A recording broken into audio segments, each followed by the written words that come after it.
Hi, hello students. Welcome back to Mission Teacher Academy. In today's class, we are going to discuss one of the most important grammar topics in English, that is active voice and passive voice. English grammar ಅನ್ನ ಓದುವಂತಹ ಪ್ರತಿಯೊಬ್ಬ ವಿದ್ಯಾರ್ಥಿಯು ಅಂದ್ಕೊಳ್ಳೋದು active voice and passive voice ಒಂದು ಕಬ್ಬಿಣದ ಕಡಲೆ. ಇದ್ರ ಜೊತೆಗೆ ಡಿಗ್ರೀಸ್ ಆಫ್ ಕಂಪ್ಯಾರಿಸನ್ ಇರಬಹುದು ಅಥವಾ ರಿಪೋರ್ಟೆಡ್ ಸ್ಪೀಚ್ ಇರಬಹುದು, ಟೆನ್ಸಸ್ ಇರಬಹುದು. ಇವನ್ನೆಲ್ಲ ಏನ್ ಮಾಡ್ತಾರೆ ಅವರು ಕಬ್ಬಿಣದ ಕಡಲೆ, ಇದು ನಮ್ಗೆ ಅರ್ಥವಾಗುವಂತ ಟಾಪಿಕ್ ಅಲ್ಲ ಅಂತ ಟಾಪಿಕ್ ಅನ್ನೇ ಸ್ಕಿಪ್ ಮಾಡ್ತಾರೆ ಅಲ್ವಾ. ನಾನು ಯಾಕೆ ಅಂತ ನೋಡುವಾಗ ನನಗನ್ಸಿದ್ದೇನಪ್ಪಾ ಅಂದ್ರೆ ಅವರಿಗೆ V1, V2, V3, V4 ಈ ಫಾರ್ಮ್ಸ್, ವರ್ಬ್ ಫಾರ್ಮ್ಸ್ ಬಗ್ಗೆ ಐಡಿಯಾ ಇರಲ್ಲ. ಆಮೇಲೆ ಟೆನ್ಸ್ ಇದ್ರ ಬಗ್ಗೆ ಬೇಸಿಕ್ ಸಹ ಗೊತ್ತಿಲ್ಲ. ಹೆಲ್ಪಿಂಗ್ ವರ್ಬ್ ಅಂದ್ರೆ ಏನಂತ ಗೊತ್ತಿಲ್ಲ. ಸೊ ಈ ತರ ಇರುವಾಗ ಆಮೇಲೆ ಒಂದು ಸೆಂಟೆನ್ಸ್ ನಲ್ಲಿ ಸಬ್ಜೆಕ್ಟ್, ವರ್ಬ್, ಆಬ್ಜೆಕ್ಟ್ ಅನ್ನ ಐಡೆಂಟಿಫೈ ಮಾಡ್ಲಿಕ್ಕೆ ಸಹ ಗೊತ್ತಿಲ್ಲ. ಸೊ ಈ ತರ ಇರುವಾಗ ಅವರು ಇದನ್ನ ಹೇಗೆ ಈಸಿ ಅಂತ ಅನ್ಕೊಳ್ತಾರೆ ಅಥವಾ ಹೇಗೆ ಕಲೀಲಿಕ್ಕೆ ಇಂಟ್ರೆಸ್ಟ್ ತೋರಿಸ್ತಾರೆ ಅಂತ ನನಗೂ ಸಹ ಅನಿಸ್ತು. ಆದ್ರೆ ಅವರಿಗೆ ಕಬ್ಬಿಣದ ಕಡಲೆ ಅಂತ ಎಕ್ಸಾಮ್ ನಲ್ಲಿ ಕ್ವಶನ್ ಕೇಳದೆ ಇರಕ್ಕಾಗತ್ತಾ? ಖಂಡಿತ ಇಲ್ಲ. ಸೊ ಟೀಚರ್ ಆಸ್ಪಿರೆಂಟ್ಸ್ ಯಾರ್ಯಾರಿದ್ದೀರಾ ಅಥವಾ ಬೋರ್ಡ್ ಎಕ್ಸಾಮ್ಸ್ SSLC PUC ಗೆ ಪ್ರಿಪೇರ್ ಆಗ್ತಾ ಇರುವಂತವ್ರು ಯಾರ್ಯಾರಿದ್ದೀರಾ, ಮತ್ತೆ ಎಲ್ಲಾ ಕಾಂಪಿಟೇಟಿವ್ ಎಕ್ಸಾಮ್ಸ್ ಗಳಲ್ಲೂ ಇದು ಒಂದು ಕಂಪಲ್ಸರಿ ಕ್ವಶನ್ ಅಂತಾನೆ ಹೇಳ್ಬೋದು. ಅದಕ್ಕೋಸ್ಕರನಾದ್ರೂ ಈ ಕ್ಲಾಸ್ ಅನ್ನ ತಪ್ಪದೆ ಕೇಳಿ. ಒಂದೇ ಕ್ಲಾಸ್ ನಲ್ಲಿ ನಾನು complete active voice and passive voice ಬಗ್ಗೆ ಹೇಳಲಿಕ್ಕೆ ಸಾಧ್ಯ ಇಲ್ಲ, ಯಾಕಂದ್ರೆ ವಿಡಿಯೋ ಲೆಂದಿ ಆಗ್ತಾ ಹೋಗುತ್ತೆ. ಅದಕ್ಕೋಸ್ಕರ ನಾನು ಪಾರ್ಟ್ 1, ಪಾರ್ಟ್ 2, ಪಾರ್ಟ್ 3 ಮೂಲಕ ಅದನ್ನ ಎಂಡ್ ಮಾಡ್ಲಿಕ್ಕೆ ಟ್ರೈ ಮಾಡ್ತೇನೆ.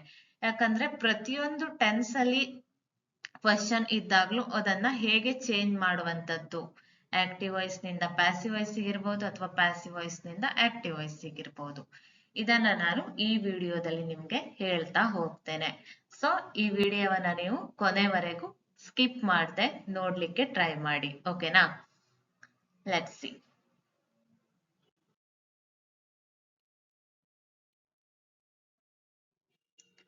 Before moving to the topic, let's discuss what is voice. Voice ಅಂದ್ರೆ ಏನು? ಸ್ವರ ಅಥವಾ ಶಬ್ದ ಅಂತ ನೀವು ಅನ್ಕೊಳ್ಬಹುದು ಅಲ್ವಾ. So let's see the meaning. Voice is the form of the verb that shows whether the subject performs an action or receives an action. What is voice? Subject ಅನ್ನುವಂಥದ್ದು ಒಂದು ವಾಕ್ಯದಲ್ಲಿ ಅದು ಕ್ರಿಯೆಯನ್ನ ಮಾಡ್ತಾ ಇದೆಯೋ ಅಥವಾ ಆ ಕ್ರಿಯೆಯನ್ನ ಸ್ವೀಕರಿಸ್ತಾ ಇದೆಯೋ ಎಂಬುದನ್ನ ತೋರಿಸುವಂತಹ ವರ್ಬಿನ ರೂಪವನ್ನ ನಾವು ವಾಯ್ಸ್ ಅಂತ ಕರಿತೇವೆ. ಒಂದು ವಾಕ್ಯದಲ್ಲಿ ಸಬ್ಜೆಕ್ಟ್ ಇರತ್ತೆ, ವರ್ಬ್ ಇರತ್ತೆ, ಆಬ್ಜೆಕ್ಟ್ ಇರತ್ತೆ ಅಲ್ವಾ. ಸೊ ವಾಯ್ಸ್ ಅಂದ್ರೆ ಸಬ್ಜೆಕ್ಟು ಒಂದು ಆಕ್ಷನ್ ಅನ್ನ ಮಾಡ್ತಾ ಇದೆಯೋ ಅಥವಾ ಆ ಆಕ್ಷನ್ ಅನ್ನ ಸ್ವೀಕರಿಸ್ತಾ ಇದೆಯೋ ಅಂತ ತೋರಿಸುವಂತಹ ವರ್ಬಿನ ರೂಪ. ವರ್ಬಿನ ರೂಪ ಯಾವ್ಯಾವುದು? V1 ಇರ್ಬೋದು, V2 ಇರ್ಬೋದು, V3 ಇರ್ಬೋದು, V4 ಇರ್ಬೋದು, ಇವೆಲ್ಲ ವರ್ಬಿನ ರೂಪಗಳು. ಆ ವರ್ಬಿನ ರೂಪವನ್ನ ನಾವು ವಾಯ್ಸ್ ಅಂತ ಕರಿತೇವೆ. ಸೊ ಈ ವಾಯ್ಸ್ ನಲ್ಲಿ there are two types of voice. First one is active voice, second one is passive voice. Active voice ಅಂದ್ರೆ ಹೆಸರೇ ಸೂಚಿಸುವಂತೆ ಆಕ್ಟಿವ್ ಆಗಿರತ್ತೆ. ಯಾವ್ದು ಆಕ್ಟಿವ್ ಆಗಿರತ್ತೆ? ಸಬ್ಜೆಕ್ಟ್ ಆಕ್ಟಿವ್ ಆಗಿರತ್ತೆ. Doer is important. ಡೂವರ್ ಅಂದ್ರೆ ಯಾರು? ಕ್ರಿಯೆಯನ್ನ ಮಾಡುವಂತವನು ಇಲ್ಲಿ ಇಂಪಾರ್ಟೆಂಟ್ ಆಗಿರ್ತಾನೆ. ಯಾರು ಯಾವುದೋ ಒಂದು ಆಕ್ಷನ್ ಅಥವಾ ಕೆಲಸವನ್ನ ಮಾಡ್ತಾ ಇರ್ತಾನಲ್ಲ, ಅವನು ಇಲ್ಲಿ ಇಂಪಾರ್ಟೆಂಟು. ಅಂದ್ರೆ ಇಲ್ಲಿ ಸಬ್ಜೆಕ್ಟ್ ಈಸ್ ಇಂಪಾರ್ಟೆಂಟ್, ಓಕೆನಾ? In the passive voice, second one is passive voice, receiver is important. ಯಾರು ಕ್ರಿಯೆಯನ್ನ ಸ್ವೀಕರಿಸ್ತಾನಲ್ವಾ ಅಥವಾ ಯಾರ ಮೇಲೆ ಕ್ರಿಯೆಯು ಮಾಡಲ್ಪಡುತ್ತದಲ್ವಾ, ಅವನು ಪ್ಯಾಸಿವ್ ವಾಯ್ಸ್ ಅಲ್ಲಿ ಇಂಪಾರ್ಟೆಂಟ್ ಆಗಿರ್ತಾನೆ. ಸೊ ಇಲ್ಲಿ ಪ್ಯಾಸಿವ್ ವಾಯ್ಸ್ ನಲ್ಲಿ ಸಬ್ಜೆಕ್ಟ್ ಪ್ಯಾಸಿವ್ ಆಗಿ ಕುತ್ಕೊಂಡಿರತ್ತೆ. ಅಂದ್ರೆ ಏನು ಕೆಲಸ ಮಾಡೋದಿಲ್ಲ, ಆರಾಮಾಗಿ ಕುತ್ಕೊಂಡಿದೆ. ಬಟ್ ಆಕ್ಟಿವ್ ವಾಯ್ಸ್ ನಲ್ಲಿ ಆಕ್ಟಿವ್ ಆಗಿ ಎಲ್ಲ ಕೆಲಸಗಳನ್ನ ಸಬ್ಜೆಕ್ಟ್ ಮಾಡ್ತಾ ಇದೆ. ಓಕೆನಾ? ಕನ್ಫ್ಯೂಸ್ ಮಾಡ್ಕೊಳ್ಬೇಡಿ, ನಿಮ್ಗೆ ಮುಂದೆ ಗೊತ್ತಾಗ್ತಾ ಹೋಗತ್ತೆ. Let's see the active voice. Active voice. In active voice, the subject performs the action.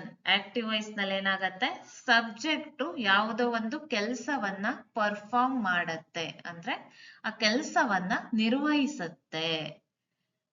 ಯಾರೇ ಇರ್ಲಿ ಆ ಸಬ್ಜೆಕ್ಟ್. ಓಕೆನಾ? ಇಲ್ಲಿ ಫಾರ್ಮುಲಾ ಏನಿದೆ, subject plus verb plus object.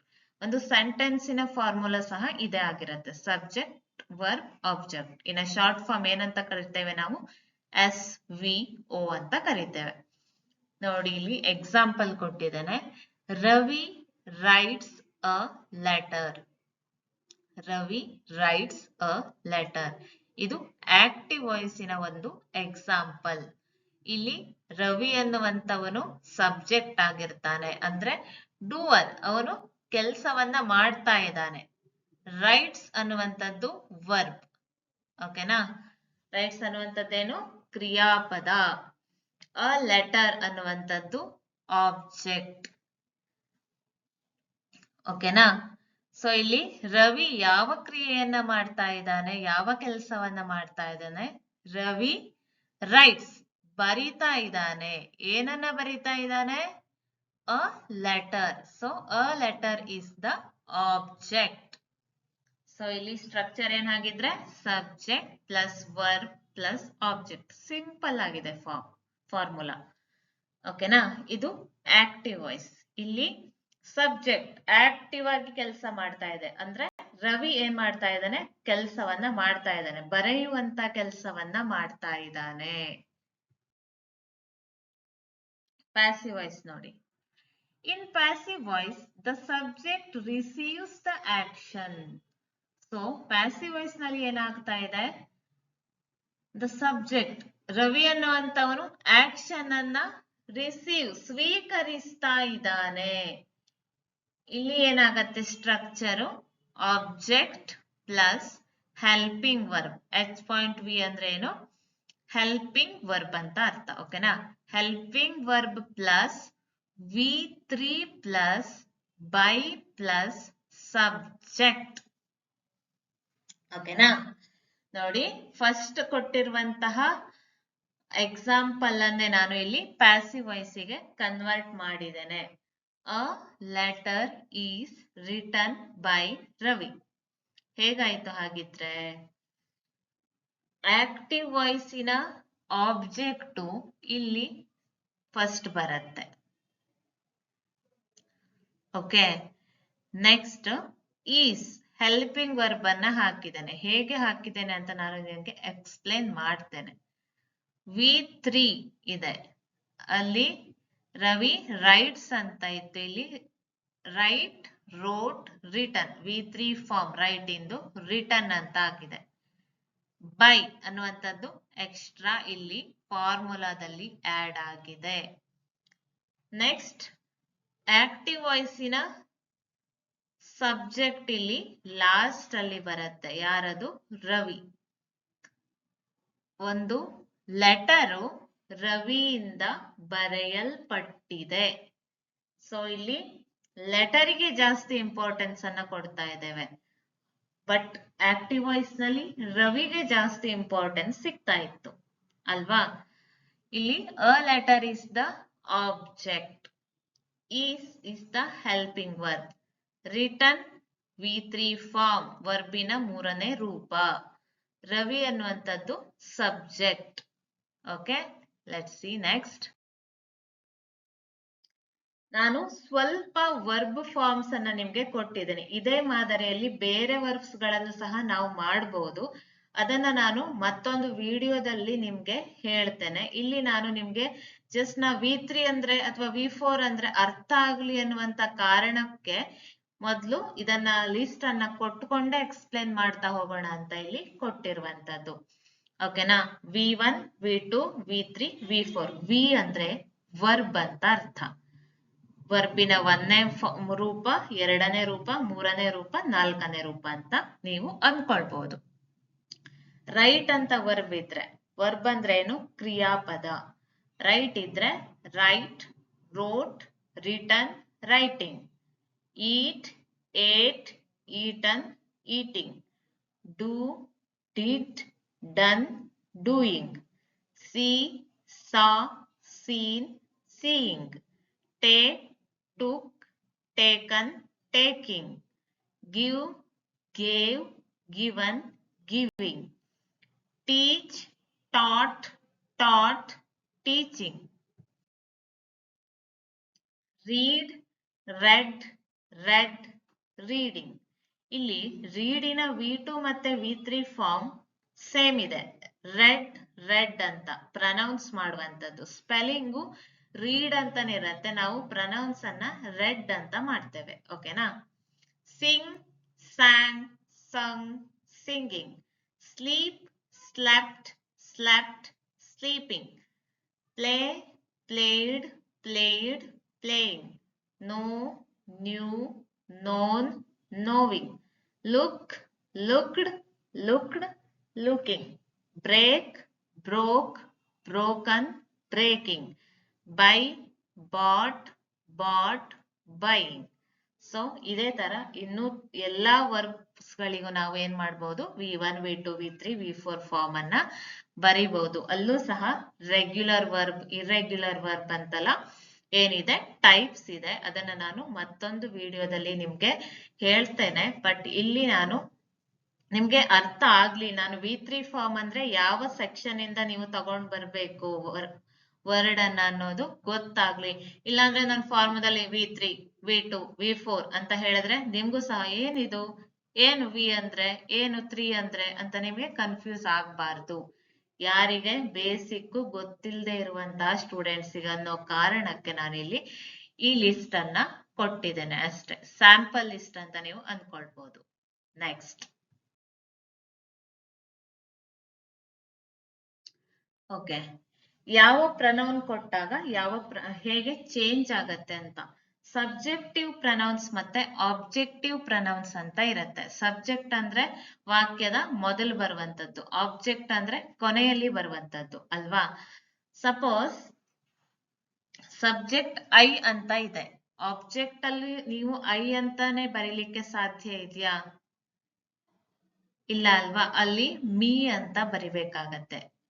V ಇದ್ರೆ ಅಸ್ ಆಗತ್ತೆ, ಯುನೇ ಇರತ್ತೆ ಬಿಡಿ. He, him, she, her, it only, they, them, whom. ಈ ತರ ಪ್ರನೌನ್ಸ್ ಸಹ ಸಬ್ಜೆಕ್ಟಿವ್ ಪ್ರನೌನ್ಸ್ ಅಂತ ಇದೆ, ಆಬ್ಜೆಕ್ಟಿವ್ ಪ್ರನೌನ್ಸ್ ಅಂತ ಇದೆ. ನಾನು ಪ್ರನೌನ್ಸ್ ಬಗ್ಗೆನೂ ಸಹ ವಿಡಿಯೋವನ್ನ ಮಾಡಿ ಆಲ್ರೆಡಿ ಅಪ್ಲೋಡ್ ಮಾಡಿದ್ದೇನೆ. ಪ್ರನೌನ್ಸ್ ಮೀನಿಂಗು, ಟೈಪ್ಸ್ ಅದ್ರ ಬಗ್ಗೆ, ಅದನ್ನ ನೀವು ನೋಡ್ಕೊಂಡ್ರೆ ನಿಮ್ಗೆ ಅರ್ಥ ಆಗತ್ತೆ. ಓಕೆ, ಈಗ ಆಕ್ಟಿವ್ ವಾಯ್ಸ್ ಅಲ್ಲಿರುವಂತ ಸೆಂಟೆನ್ಸ್ ಅನ್ನ ಪ್ಯಾಸಿವ್ ವಾಯ್ಸ್ ಗೆ ನೀವು ಚೇಂಜ್ ಮಾಡಬೇಕು. ಅಲ್ಲಿ ಯಾವ್ಯಾವ ಸ್ಟೆಪ್ಸ್ ಅನ್ನ ನೀವು ಫಾಲೋ ಮಾಡ್ತೀರಾ ಅಂತ ನಾನು ಒಂದು ಸೆಂಟೆನ್ಸ್ ಅನ್ನ ಕೊಡೋದ್ರ ಮೂಲಕ ಎಕ್ಸ್ಪ್ಲೇನ್ ಮಾಡ್ತೇನೆ.